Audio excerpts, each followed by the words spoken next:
All right, now we are back again with Freckles.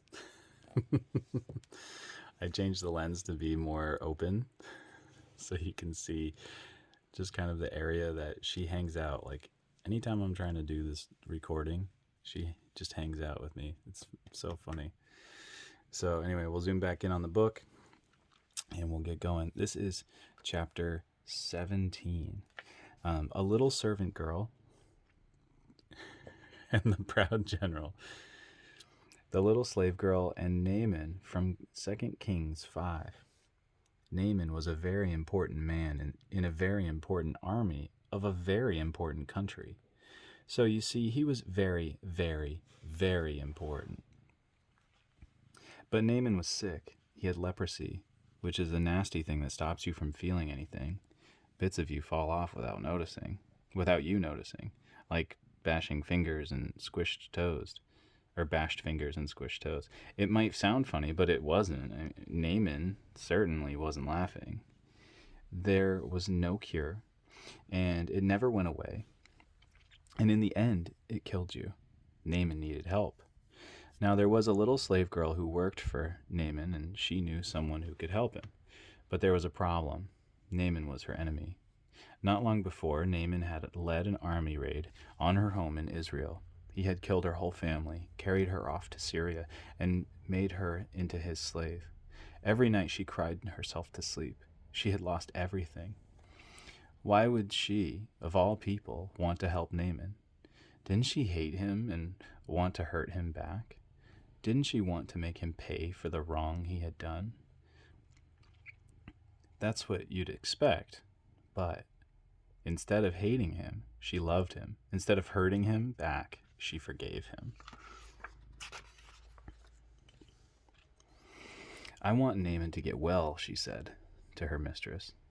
There's a man in Israel called Elisha who can heal him.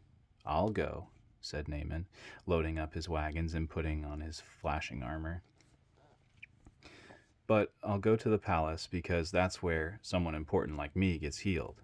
So he hurried off to Israel, and he went straight to the king. My healing, please, he announced.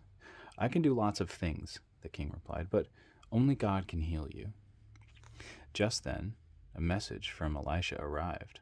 Send Naaman here, it read. So Naaman hurried off to Elisha's house, but Elisha didn't even come out to greet him. He just sent a servant instead. Doesn't Elisha realize who I am? Naaman thought. But what the servant said next made him even crosser. Wash in there, he said. Just wash? Naaman laughed. In that slimy, stinky river? He looked around to see if it was some kind of joke, but it wasn't.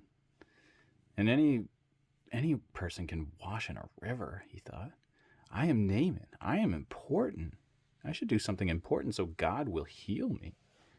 And of course he rode off in a rage. Of course, you and I both know that's not how God does things. All Naaman needed was nothing. It was the one thing Naaman didn't have. God knew that Naaman was even sicker on the inside.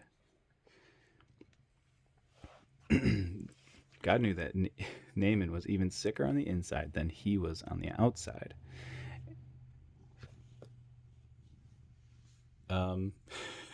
Excuse me.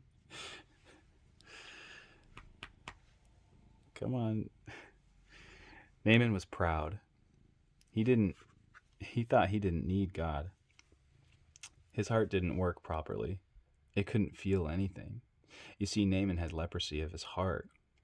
God was not only going to heal Naaman's skin, he was going to heal his pride. Naaman finally agreed to wash in the river, and instantly his skin became smooth like a baby. Naaman wanted to pay Elisha. God healed you. You can't pay, Elisha said. It's free.